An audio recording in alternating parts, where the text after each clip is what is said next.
তুমি ভীতু ভীতু। তুমি শুধু কথাই বলতে পারো, শুধু কথা। তুমি কিচ্ছু পারো না। ক্ষমতা থাকলে কিছু করে দেখাও। তুমি কি আমার কথা শুনতে পাচ্ছ? যদি আমার কথা শুনতে পাও তাহলে আমি যা বলছি তা তোমাকে করতে হবে। মেরে ফেলো, মেরে ফেলো ওকে। আমার কথা শোনো, আর যা আমি বলছি তা তুমি করো। মেরে ফেলো ওকে। ইওর অনার, সমস্ত সাক্ষী আর প্রমাণ এটাই বলছে যে এই খুন ইনিই করেছেন। না না জজ সাহেব, এগুলো সব মিথ্যে। মিথ্যে তো আপনিই বলছেন ম্যাডাম, খুন আপনিই করেছেন। না জজ সাহেব, আমি একদম নির্দোষ, এগুলো সব ভুল। ইওর অনার, ইওর অনার, হ্যাঁ হ্যাঁ, আমি শুনছি। বলো কি বলতে চাও? ইওর অনার, আমার প্রতিপক্ষ বন্ধুর মানে নীলেশ বাবুর কাছে প্রমাণ করার মতো কিছুই নেই। কোর্টের মূল্যবান সময় যেন নষ্ট না হয়। ইওর অনার, কোর্টের সময় নিঃসন্দেহে মূল্যবান, কিন্তু তার থেকেও অনেক বেশি মূল্যবান একজন নির্দোষের জীবন। আমি প্রমাণ করে দেবো। আমার কথা শোনো, আর যা আমি বলছি তা তুমি করো। মেরে ফেলো অর্ডার ওকে। অর্ডার। রায় ঘোষণার আগে আদালত 2 ঘন্টার জন্য স্থগিত রাখা হচ্ছে। That's all.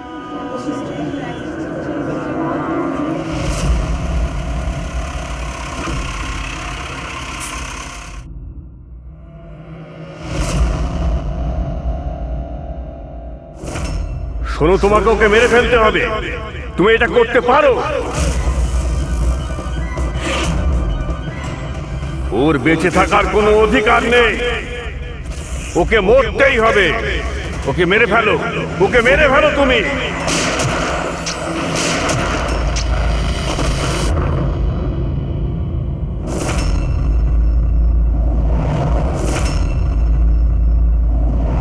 স্যার, এরা বলছে যে প্রীতিকা এখানে ছিল যখন জাজ শ্রীকান্ত এখানে আসে আর ওর ওপরে গুলি চালায়।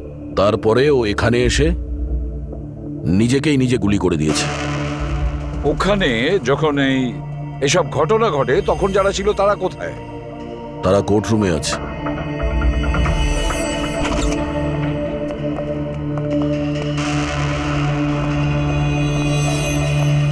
আচ্ছা, একটু ডিটেলসে বলবেন এখানে কি হয়েছিল? স্যার, এই কেসটার শুনানি চলছিল। জজ সাহেবের শরীরটা হঠাৎ খারাপ হয়েছিল। উনি 2 ঘন্টার বিশ্রাম নিয়েছিলেন। আর হঠাৎই নিজের চেম্বারে এসে নিজেকে আর অভিযুক্তকে গুলি করে মারেন। কিন্তু ওনার কাছে তো বন্দুক থাকতো না। ওনার কাছে বন্দুক কোথা থেকে এলো? সে তো আমরাও বলতে পারছি না যে গান এলো কোথা থেকে, তবে ওনার কাছে একটা গান ছিল। তার মানে বন্দুকের ব্যবস্থা আগে থেকেই করে রেখেছিল। মনে হচ্ছে জজ সাহেব পুরো প্ল্যান করেছিলেন প্রীতিকাকে খুন করার জন্য। মনে তো তাই হচ্ছে। আচ্ছা, জজ সাহেবের এই কেসের সঙ্গে কোনো পার্সোনাল ইনভলভমেন্ট ছিল? না না স্যার, সেরকম কিছু নয়। প্রীতিকার সাথে কোনো ব্যক্তিগত শত্রুতা? জজ সাহেব তো খুবই বুঝদার মানুষ ছিলেন। কেসের প্রত্যেকটা দিক খুব মনোযোগ সহকারে লক্ষ্য করতেন স্যার। বেশ কয়েকদিন ধরে আমার এটাই মনে হচ্ছিল যে কিছু না কিছু গন্ডগোল আছে। ম্যাম, তাহলে কি জজ সাহেবের শরীর ভালো ছিল না? সেটা তো আমি জানি না, কিন্তু কিন্তু হ্যাঁ, উনি উনি অদ্ভুত অদ্ভুত আওয়াজ শুনতে পাচ্ছিলেন। এমনই একটা ঘটনা হয়েছিল। কি গো, এসো, খেতে দিচ্ছি তো।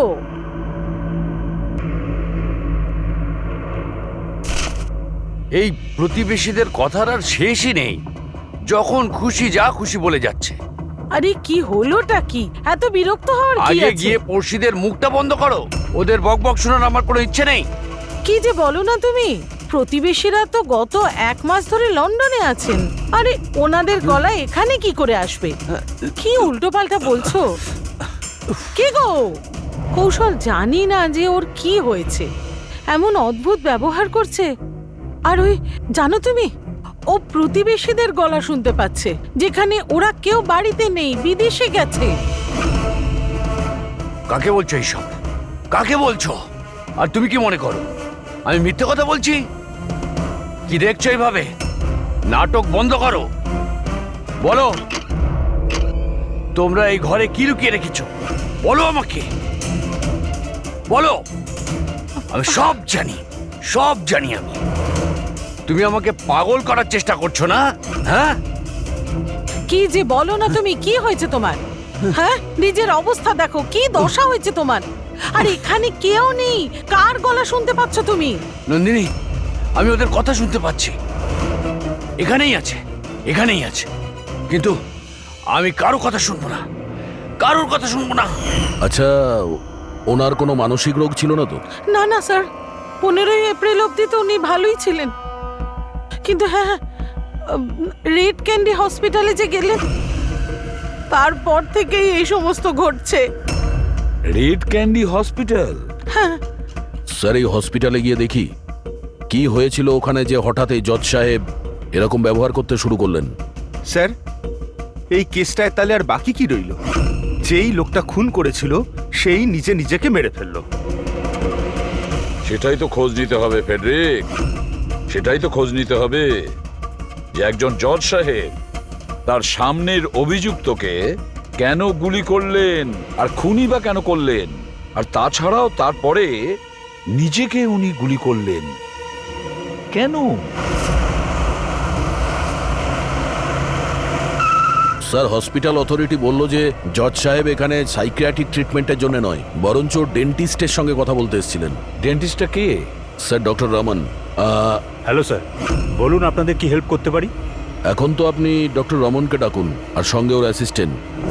ডক্টর রমন 15ই এপ্রিল জজ সাহেব শ্রীকান্ত আপনার সঙ্গে দেখা করতে এসেছিল। আগে হ্যাঁ স্যার, কিন্তু ওনার মৃত্যুর সাথে আমার কি সম্পর্ক? আমাকে কেন জিজ্ঞেস করছেন? আমরা এটা জানতে চাইছি যে যখন আপনি ওনাকে দেখেছিলেন তখন ওনার কি মাথার কোনো সমস্যা ছিল? না স্যার, আমি তো সেরকম কিছু দেখিনি। স্যার, ওনার মানসিক কোনো রকম রোগ ছিল না। উনি 9 বছর ধরে ডক্টর রমনের পেশেন্ট। 9 বছর ধরে? তার মানে আপনারা ওনার সম্বন্ধে অনেক কিছুই জানেন। অনেক কিছু নয় স্যার, সব কিছু। আচ্ছা, আর কি জানেন একটু বলতে পারবেন?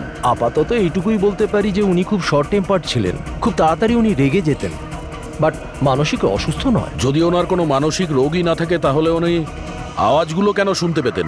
কি হয়েছিল কি ওনার? কিন্তু স্যার, আপনি এর মধ্যে মেডিকেল এক্সপ্লেনেশন কেন খুঁজছেন? আমরা এতটা মেডিকেল এক্সপ্লেনেশন কেন খুঁজছি? দয়া, কোনো লোক হঠাৎ করে কারোর ওপরে এভাবে কেন গুলি চালাবে? সে কি নর্মাল মানুষ? না, কিছু না কিছু গোলমাল আছে, কিছু তো একটা আছে, কিন্তু কি?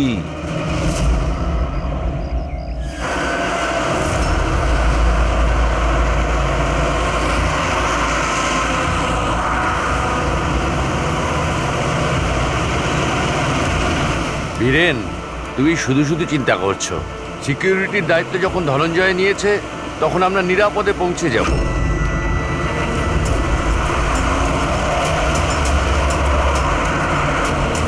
সে কথা তো ঠিক, কিন্তু আপনি তো হুমকি পাচ্ছেন।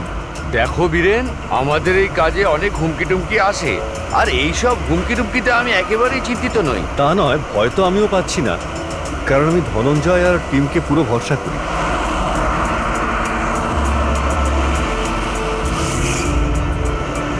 স্যার, আমরা হলের 500 মিটার পর্যন্ত কাউকে যেতে দিচ্ছি না, আর সব জায়গায় সিসিটিভি লাগানো রয়েছে। এটা খুব সহজ ধনঞ্জয়, ভীতু হয়েও না। আমি জানি এই কাজ তুমি সম্পূর্ণ করবে, তাও একেবারে নিজের হাতে। তুমি শুনতে পাচ্ছ তো ধনঞ্জয়? তুমি ভীতু নও, ভীতু নও, তুমি ভীতু নও, তুমি তুমি এই কাজটা সম্পূর্ণ স্যার। করবে। ব্লক বি এর অ্যারেঞ্জমেন্টের ব্যাপারে তুমি কি বলছিলে? স্যার, আমি ব্লক বির সম্বন্ধে কথা বলিনি। স্যার, আপনি ঠিক আছেন তো? আপনার শরীর খারাপ মনে হচ্ছে। আমার শরীর ঠিক আছে, একদম ঠিক আছে।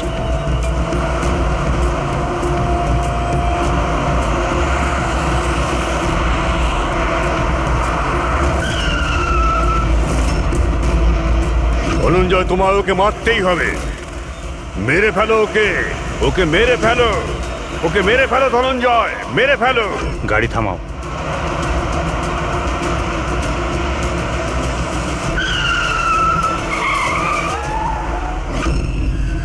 এখানে গাড়ি থামালো কেন? স্যার, কি হলো?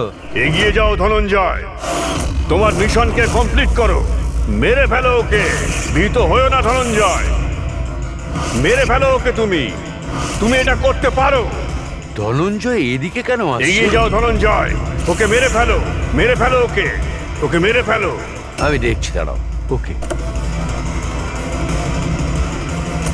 কি হয়েছে ধনঞ্জয়? গাড়ি আটকালে কেন? তুমি এটা করতে পারো ধনঞ্জয়, ওকে মেরে ফেলো।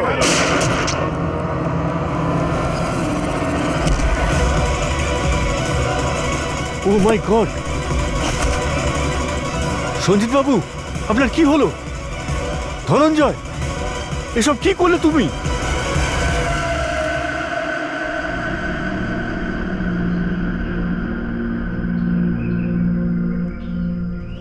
মন্ত্রী সিকিউরিটি ইনচার্জ উনিই ছিলেন? হ্যাঁ স্যার, ধনঞ্জয় বাবু উনি ইনচার্জ ছিলেন। অদ্ভুত স্যার, যাকে বডিগার্ড রেখেছিল সেই মেরে দিল। মন্ত্রী মশাইকে মারার কোনো বিশেষ কারণ? স্যার এটা তো ধনঞ্জয় স্যারই বলতে পারবেন। আচ্ছা, একটা কথা বলো, গুলিটা ভেতর থেকে মেরেছে না বাইরে থেকে? স্যার গাড়ির বাইরে থেকে মেরেছে।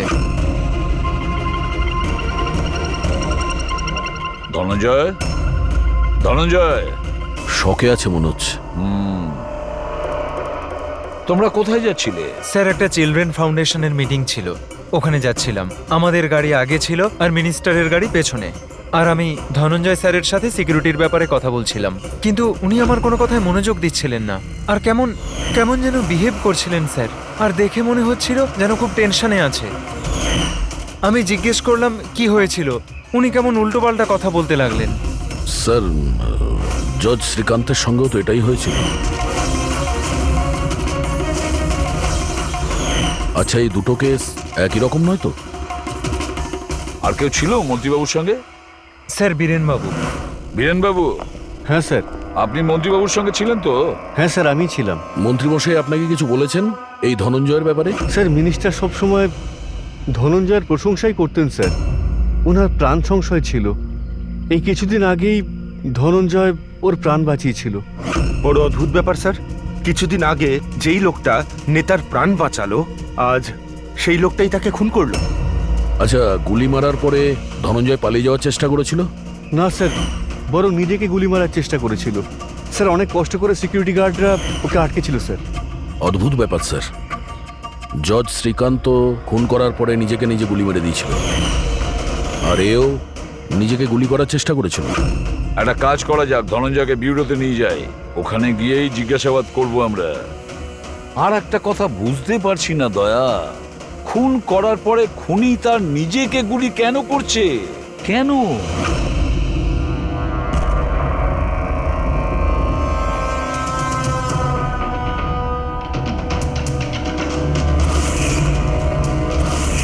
বস, ডক্টর রেনু, ইনি ক্রিমিনাল সাইকোলজির উপর রিসার্চ করছেন। হ্যাঁ, এই দুজনের কেস এনাকে বলা হয়েছে? Yes boss.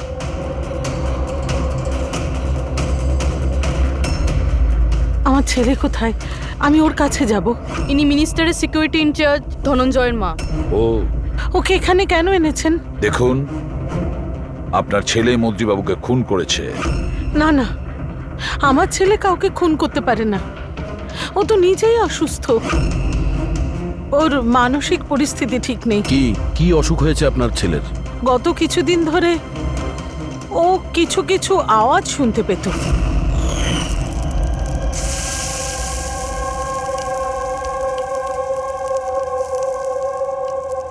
ধনঞ্জয়, কি হয়েছে বাবা? চিন্তিত মনে হচ্ছে।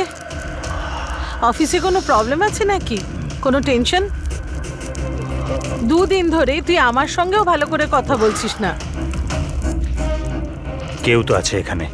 শোন না, আমি তোর ফেভারিট রান্না করছি, পালং শাক। এই ঘরে তুই- কেউ তো আছে যে আমার সাথে কথা বলছে। আরে আমি তো বকর বকর করছি, আর কে কথা বলবে তোর সাথে? কেউ তো আমাদের ছাড়াও আছে এই বাড়িতে যে আমার সাথে কথা বলছে। মা, মা, কেউ তো আছে এই বাড়িতে আমাদের ছাড়াও। মা, আমার অদ্ভুত সব আওয়াজ আসছে কানে। কেউ আমার সাথে কথা বলছে। আমরা দুজন ছাড়া আর কেউ নেই বাড়িতে। কেউ আছে যে আমার সাথে বন্ধ হয়ে গেল আওয়াজটা। আবার আসছে, আবার এই আসছে। ধনঞ্জয়, কেউ নেই, কেউ আরে নেই বলছি। কেউ তো আছে মা এখানে। কেউ নেই বাবা, তুই এখানে বস। মনে হচ্ছে তোর শরীর ঠিক নেই, আমাদের ডাক্তারের কাছে যাওয়া উচিত। কিন্তু এমনটা তো শুধু স্কিজোফেনিয়াতেই হয়। স্কিজোফ্রেনিয়া? হ্যাঁ, হয়তো আপনারা এটা জানবেন যে স্কিজোফ্রেনিয়া একটা মানসিক রোগ। এরকম অবস্থায় পেশেন্ট অনেক রকমের আওয়াজ শুনতে পায়, মানুষ না হওয়া সত্ত্বেও তারা দেখতে পায়, আর পেশেন্ট এমনকি নিজেকে মেরে ফেলার চেষ্টাও পর্যন্ত করে। আপনারা কি আমাকে বলতে পারবেন যে ওই পেশেন্টদের বয়স কত ছিল? শ্রীকান্তবাবুর বয়স 50 বছর আর ধনঞ্জয় 42। কিন্তু এই বয়সে তো স্কিজোফ্রেনিয়া হয় না। আমি কি ওর সাথে দেখা করতে পারি? পেশেন্টের সঙ্গে কথা বলতে হবে। হ্যাঁ নিশ্চয়ই, পড়বি।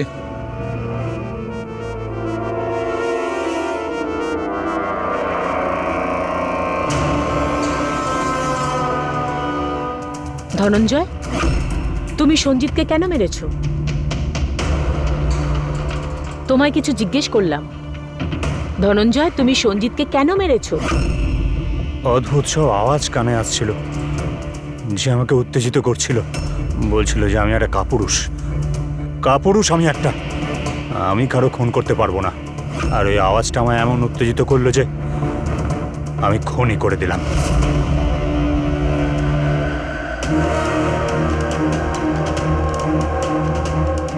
আর তোমার গাল এটা ফুলে আছে কেন? আমার দাঁতে ইনফেকশন হয়েছে। জজ শ্রীকান্ত, ওরও তো দাঁতে ইনফেকশন ছিল স্যার। হ্যাঁ, আমার ছেলেরও দাঁতের চিকিৎসার পর থেকেই ওর শরীর খারাপ হচ্ছিল। কি? দাঁতের চিকিৎসা করানোর পরে আপনার ছেলের শরীর খারাপ হয়? এই কোন ডেন্টিস্টের কাছে ট্রিটমেন্ট করিয়েছেন? Doctor Raman, red candy hospital. Red candy হসপিটালে গিয়েছিল, তারপর থেকে ওনার সঙ্গে এই সমস্ত কিছু হচ্ছে। কিরকম কোইন্সিডেন্স দেখেছো? ধনঞ্জয় আর শ্রীকান্ত দুজনেরই দাঁতের প্রবলেম, দুজনের ডেন্টিস্ট এক, আর ওদের দাঁতের চিকিৎসা করার পরেই শরীরটা খারাপ হয়েছে। এটা কিরকম কোইন্সিডেন্স? গন্ডগোল আছে, অনেক গন্ডগোল আছে। এই ধনঞ্জয় আর জজ শ্রীকান্তর দাঁতের এক্সরে বের করো, বোঝা তো যাবে এর পেছনে কি কারণ আছে।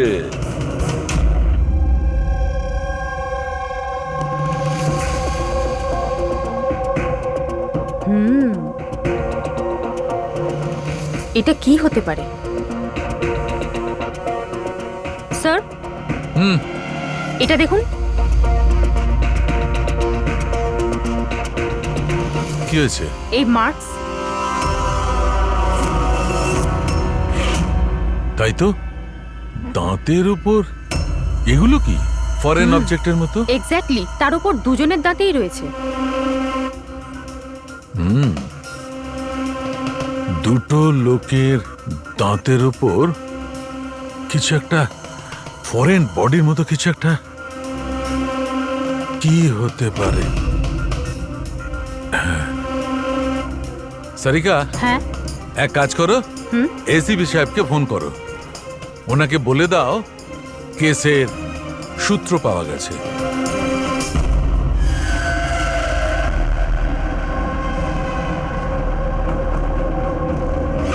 এই দেখো বস, দুজনের দাঁতের উপরই এই ধরনের চিপ।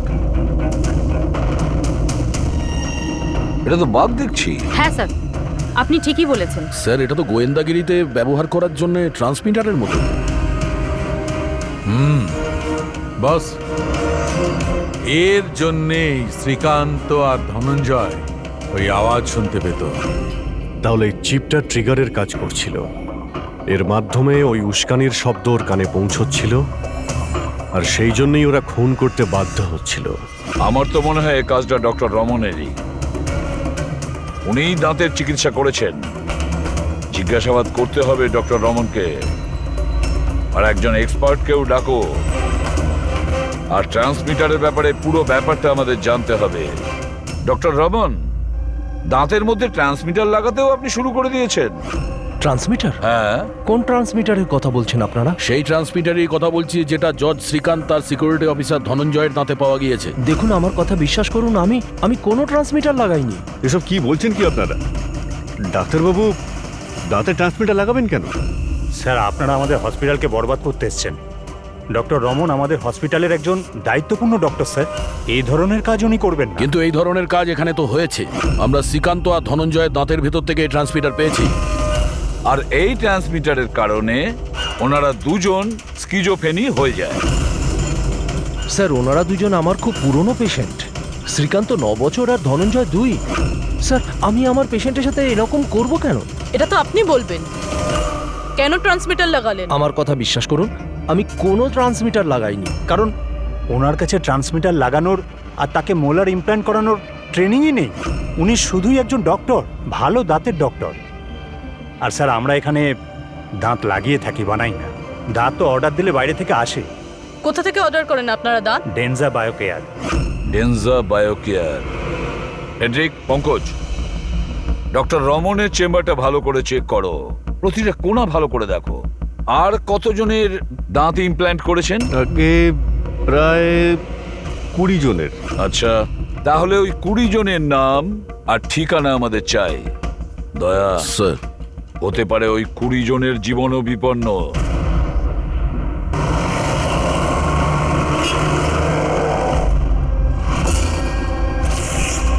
কিছু বুঝতে পারছো? হ্যাঁ স্যার, একটু একটু বুঝতে পারছি। এই ট্রান্সমিটারটা ছোট্ট হলেও বেশ পাওয়ারফুল। কতটা রেঞ্জের? তাও ধরুন 15 থেকে 20 মিটার হবে। এই ট্রান্সমিটারের সাহায্যে কাউকে কন্ট্যাক্ট করতে চাইলে 15 থেকে 20 মিটারের মধ্যে থাকতে হবে। এর কি ফ্রিকোয়েন্সি ট্র্যাক করা যাবে? নিশ্চয়ই ট্র্যাক করা যাবে, কিন্তু তার আগে আমাদের জানতে হবে এই ট্রান্সমিটার কত হার্টজে কাজ করে। তাহলে খোঁজ নাও এটা কত হার্টজে কাজ করছে, কারণ ফ্রিকোয়েন্সিটা আমাদের জানা দরকার।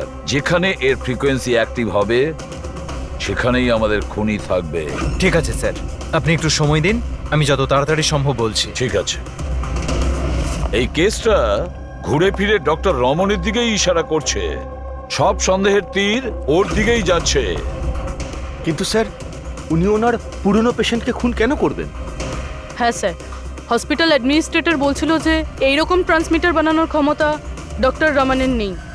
সন্দেহের মধ্যে এই কবিতা আর বীরেনও তো আছে। হতে পারে এদের মধ্যেই কেউ মেরেছে। হতে পারে দয়া, নিশ্চয়ই হতে পারে, কিন্তু সে যেই হোক সে 15 থেকে 20 মিটারের মধ্যেই কাজ করেছে।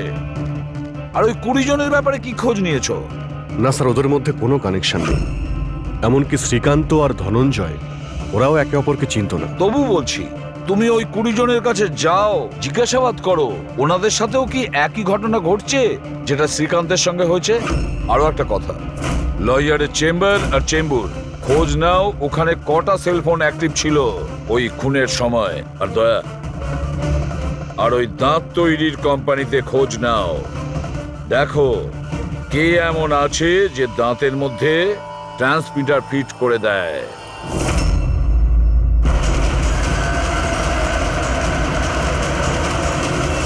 বিনয় তো আপনারই নাম। হ্যাঁ, আমার নামই বিনয়। সরি, চিনতে পারলাম না। আমরা সিআইডি অফিসার। কেন স্যার, আমি কি কোনো ভুল করেছি?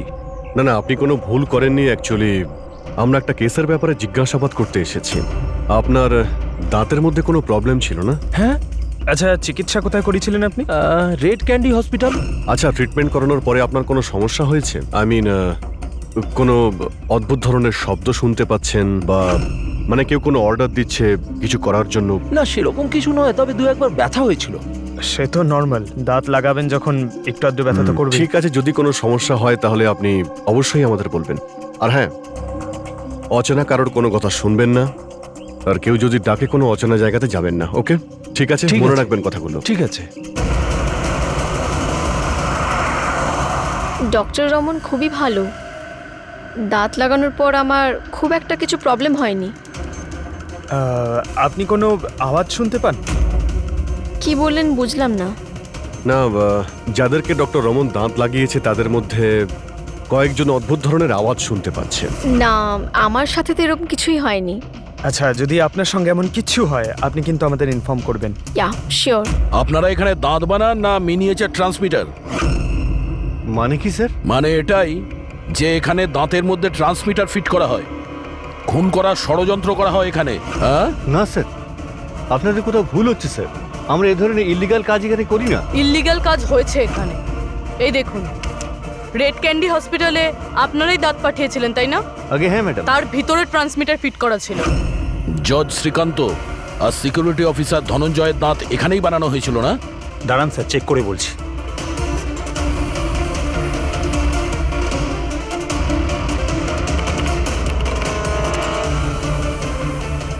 হ্যাঁ স্যার, দাঁত তো এখানেই বানানো হয়েছে, কিন্তু যদি আমাদের এমপ্লয়ি রূপালী থাকতো যে এই দাঁত বানিয়েছে, তাহলে সত্যিটা জানা যেত। কোথায় আপনাদের সে এমপ্লয়ি রূপালী? ও তো কাল রাতেই মারা গেছে। কি করে মারা গেছে? ওর তো অ্যাজমা অ্যাটাক হয়েছিল, অথচ চিন্তার ব্যাপার এটাই যে ওর কখনো অ্যাজমা ছিলই না। আগে হ্যাঁ স্যার। ওর বাড়ির অ্যাড্রেসটা দেবেন প্লিজ। আপনি দাঁত কবে লাগিয়েছেন? স্যার 2 মাস হয়ে গেছে। কোনো সমস্যা হয়েছে আপনার? না, কোনো প্রবলেম নেই, ওই দাঁত লাগিয়েছিলাম, ঠিক আছে। না মানে অদ্ভুত ধরনের কোনো আওয়াজ শুনতে পাচ্ছেন কি আপনি? না স্যার, কিন্তু কি হয়েছে? দেখুন, রেড ক্যান্ডি হসপিটালে যারাই ট্রিটমেন্ট করিয়েছেন তাদের কোনো না কোনো সমস্যা হচ্ছে, আর তাদের মধ্যে 2জন তো মারাও গেছেন। স্যার স্যার আমি মরতে চাই না। না না, আপনি ভয় পাবেন না, সেরকম কিছু নয়। আপনার যদি কখনো কোনো এরকম সমস্যা হয় যে আপনি অদ্ভুত ধরনের শব্দ শুনতে পাচ্ছেন বা এমন কোনো কাউকে দেখতে পাচ্ছেন যে নেই, মানে কেউ যদি আপনাকে বলে কার সঙ্গে কথা বলছেন, যদি এরকম কিছু হয় তাহলে অবশ্যই আমাদের ফোন করবেন। পঙ্কজার কতজন বাকি রয়েছে? স্যার, চেক করার জন্য আরও 5 জন বাকি আছে। ওই 5 জনকে খুব তাড়াতাড়ি চেক করতে হবে। কে বলতে পারে যে ওই খুনির পরবর্তী টার্গেট এদের মধ্যে কেউ হতে পারে? হ্যাঁ স্যার।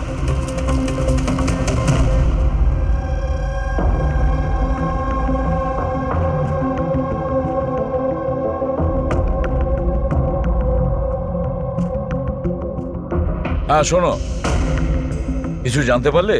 স্যার, আমি প্রায় জেনে ফেলেছি, আর একটু সময় দিন। স্যার, হ্যাঁ প্যাড্রিক। জজ সাহেব আর সঞ্জিতের সম্পর্ক আছে স্যার। আচ্ছা, কিরকম সম্পর্ক? স্যার, এই কেস ফাইলটা দেখুন।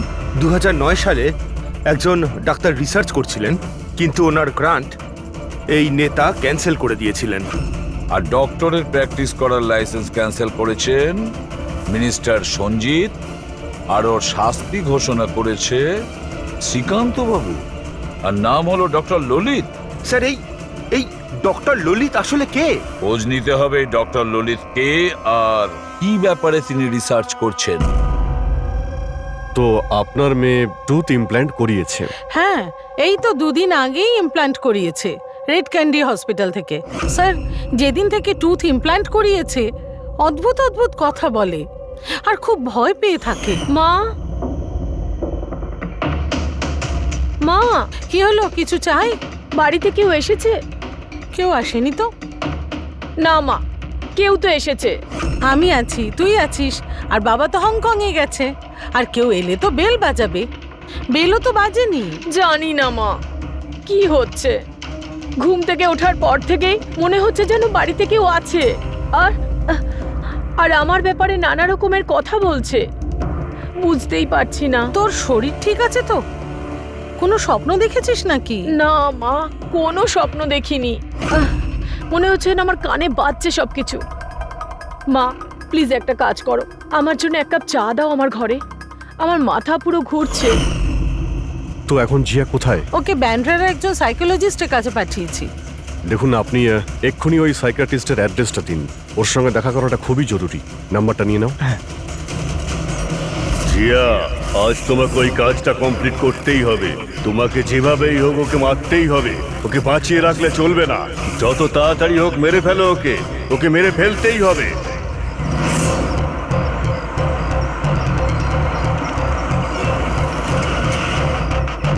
কোথায় যাবেন ম্যাডাম? JK market. ওকে বলো তোমাকে জেকে মার্কেট যেতে হবে। আমি বলছি ম্যাডাম কোথায় যাবেন? JK market. আচ্ছা বসুন।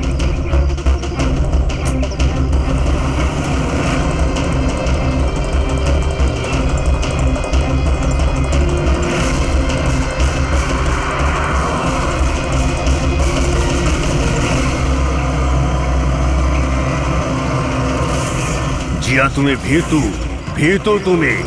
তুমি কিচ্ছু করতে পারো না। 1 নম্বরের ভীতু তুমি।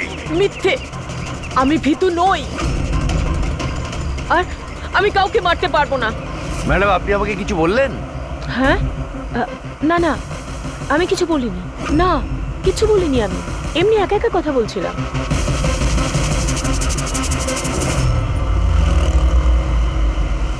জিয়া, তোমায় ওকে মারতেই হবে।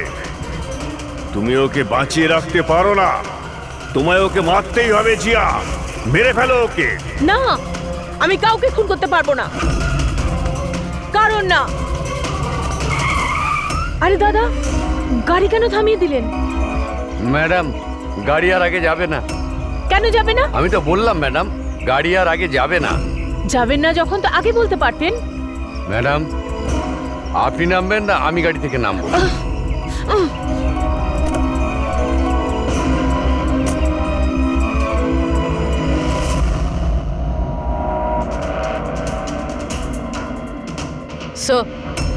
স্যার, ওয়াচম্যান আর প্রতিবেশীরা বলছিল রূপালী 3 মাস আগে শিফট করেছিল আর একা এসেছিল। একটু চেক করি ভালোভাবে।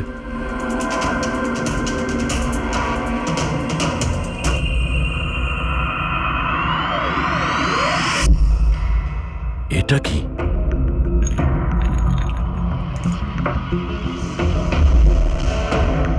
এতগুলো ইয়ার ট্রান্সমিটার?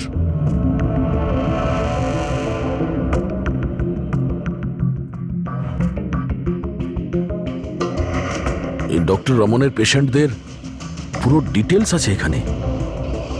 এই দেখো স্যার, এই জিয়া তো সেই যার ব্যাপারে অভিজিৎ স্যার আমাদের বলেছিল। স্যার, এই রূপালী এ কারোর হাতের পুতুল ছিল না তো? হতে পারে, হতে পারে খুনি জেনে গেছে যে আমরা রূপালী পর্যন্ত পৌঁছে যাব, তাই মেরে দিয়েছে ওকে।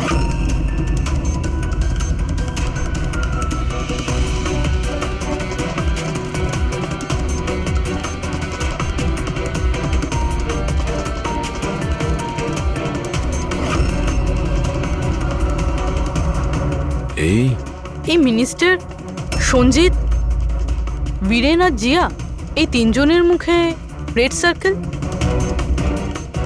মন্ত্রীমশাইয়ের মুখে ক্রস মেরেছে। মন্ত্রীমশাই তো মারা গেছেন, এখন বাকি আছে এই বীরেন আর জিয়া।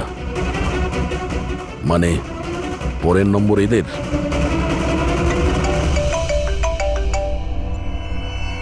হ্যাঁ অভিজিৎ। দয়াই জিয়া সাইকিয়াট্রিস্টের সঙ্গে দেখা করতে গিয়েছিল, কিন্তু ওখানেও পৌঁছয়নি। আচ্ছা, আমরা এখানে রূপালীর বাড়িতে একটা ফটো পেয়েছি, যার মধ্যে মন্ত্রীমশাই, সঞ্জিত, বীরেন আর জিয়া আছে। এই মন্ত্রীমশাইয়ের মুখের ওপর তো ক্রস মারা আছে, কিন্তু এই দুজনের মুখের ওপর লাল পেন দিয়ে সার্কেল করা আছে। আচ্ছা, এরকম নয় তো যে এই জিয়া বীরেনকে মারতে গেছে? তুমি এক কাজ করো, বীরেনকে অ্যালার্ট করো, খোঁজ নাও যে ও কোথায়। ততক্ষণ আমি জিয়ার লোকেশন ট্র্যাক করছি আর তারপর দেখা করছি। ওকে? ইয়া। পুরবি, একটু বীরেনকে ফোন করো তো।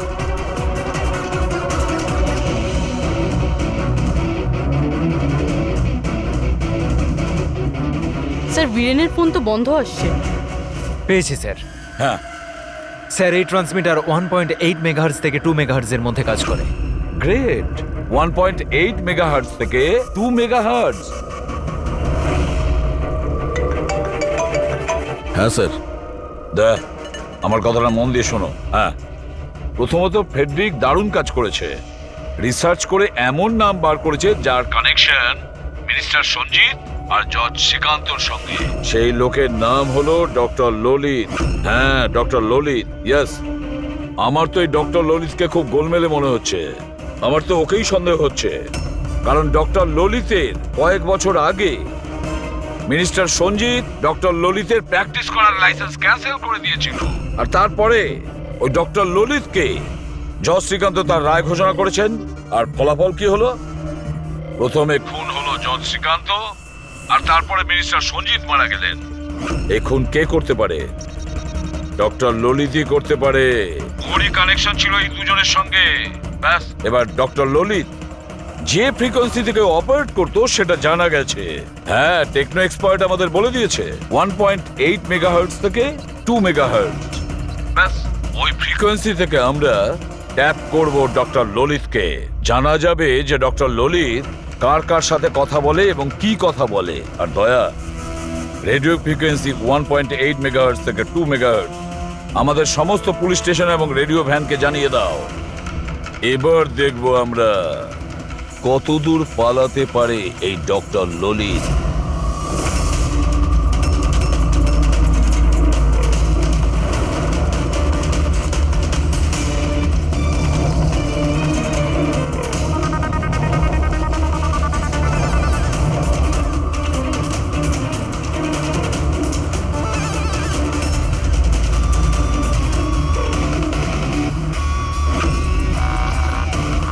এই ফ্রিকোয়েন্সিতে কোনো কিছু নজরে আসছে না?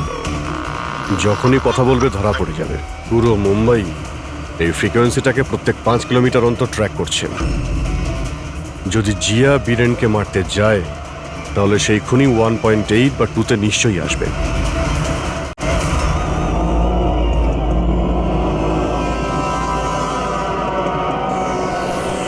এগিয়ে যাও জিয়া, তোমার কাজটা সম্পূর্ণ করো।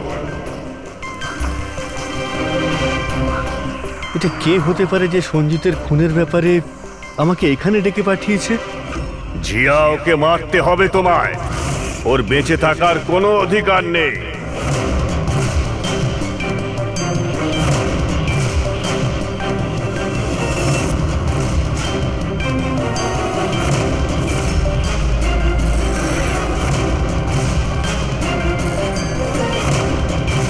বেশি চিন্তা করো না, ওকে মেরে দাও, মেরে দাও তুমি ওকে জিয়া।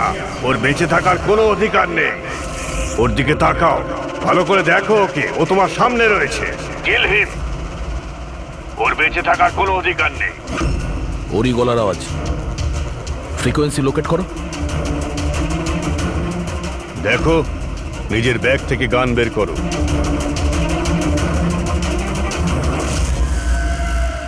জিয়া, তুমি ভীতু নও। Shoot him, shoot him. Location কি বলছে? স্যার, জেডি মার্কেট মারোল দেখাচ্ছে।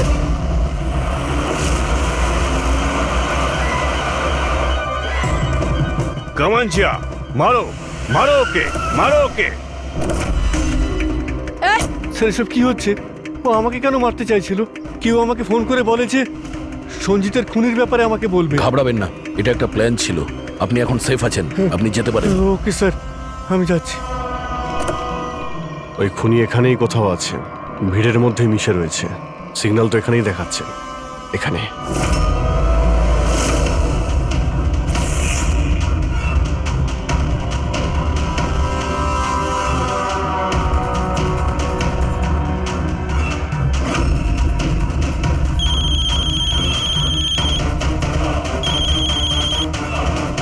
হ্যালো, অভিজিৎ বলছি।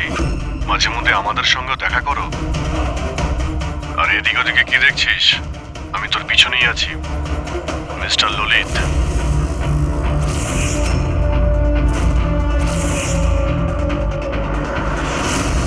হসপিটালের অ্যাডমিনিস্ট্রেটর পবন।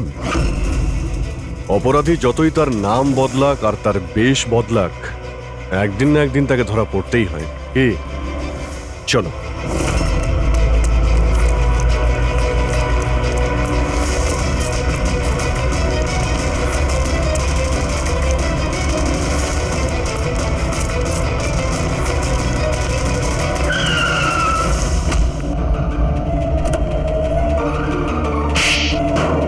জজ শ্রীকান্ত আর মিনিস্টার সঞ্জিত, তুই এদের খুন কেন করলি? প্রতিশোধ নিতে চেয়েছিলাম, প্রতিশোধ। ওরা আমার জীবন বরবাদ করে দিয়েছিল। কিরকম প্রতিশোধ? আমি নামকরা ডাক্তার ছিলাম। স্কিজোফ্রেনিয়া নামক একটা অসুখের উপর তার ট্রিটমেন্টের জন্য আমি এক্সপেরিমেন্ট করছিলাম, সফলও হয়েছিলাম। আমার অ্যাসিস্ট্যান্ট জিয়া এইচওডি বীরেনকে কমপ্লেন করে দিল, আর এইচওডি বীরেন তো মিনিস্টার সঞ্জিতের কাছেই আমার কমপ্লেন করে দিল। আর নেতা সঞ্জিত তোমার এই এক্সপেরিমেন্ট বন্ধ করে দেয়। হ্যাঁ, আমার প্রজেক্ট মাঝপথেই থেমে গেল। তাহলে তুই জেলে কি জন্য গিয়েছিলি? আসলে আমার গাফিলতির কারণে একটা মানুষের মৃত্যু হয়ে যায়। জজ শ্রীকান্ত কিছু চিন্তা ভাবনা না করেই 10 বছরের সাজা দিয়ে দেন, আর ডক্টর হওয়ার সম্মানটাই ছিনিয়ে নেন। তাহলে তুই এদের মেরে তোর হারিয়ে যাওয়ার সম্মান উদ্ধার করতে চেয়েছিলি। নামান্না, রূপালী, এদের ইনভলভমেন্ট কি ছিল? জেল থেকে বেরোনোর পর আমি আমার শত্রুদের ট্র্যাক করতে শুরু করি। আমি ওদের মধ্যে এমন একটা ডিভাইস ফিট করতে চেয়েছিলাম যেন ওরা কিছু টের না পায়। ডক্টর রমন আর রূপালী আমাকে সাহায্য করছিলেন। ওরা কিভাবে সাহায্য করেছিল? জজ শ্রীকান্ত আর জিয়ার দাঁতের সমস্যা হয়েছিল। ওরা ওদের চেক আপের জন্য ডক্টর রমনের ক্লিনিকে আসা যাওয়া করত। নেতা সঞ্জিতের দাঁতে কোনো সমস্যা ছিল না, কিন্তু তার বডিগার্ড ধনঞ্জয়ের দাঁতে প্রবলেম ছিল। আমি ওকে ফ্রি ডেন্টাল চেক আপের লোভ দেখালাম আর ডক্টর রমনের ক্লিনিকে পাঠিয়ে দিলাম। ডক্টর রমন ওকে নতুন দাঁত লাগানোর পরামর্শ দিলেন, আর আমার কথাতেই রূপালী ওর দাঁতের মধ্যে ডিভাইস ফিট করে দিল। আর রূপালী এসব করতে রাজি হলো? হ্যাঁ, কারণ আমি রূপালীকে ভালোবাসতাম। আমরা দুজন মিলেই ডেন্টাল ক্লিনিক খুলেছিলাম। রূপালী সেই কাজে আমায় সাহায্য করত। তাহলে ওকে তুই কেন খুন করতে গেলি? কারণ জজ শ্রীকান্ত আর মিনিস্টারের মৃত্যুর পর ওর কাছে পৌঁছে যেতেন আমি ধরা পড়ে যেতাম, তাই ওর মুখ বন্ধ করতে ওকে মারতে হলো।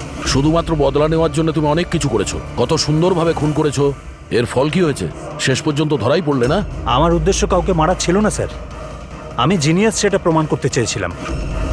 রক্ত মাংসে গড়া মানুষগুলোকে অস্ত্র বানিয়েছিলাম। তোর যদি এই ব্রেনটাই তুই কোনো ভালো কাজে লাগাতিস তাহলে অপরাধী নয়, আর সারা জীবন জেলের মধ্যে পচে মরতেও হতো না তোকে।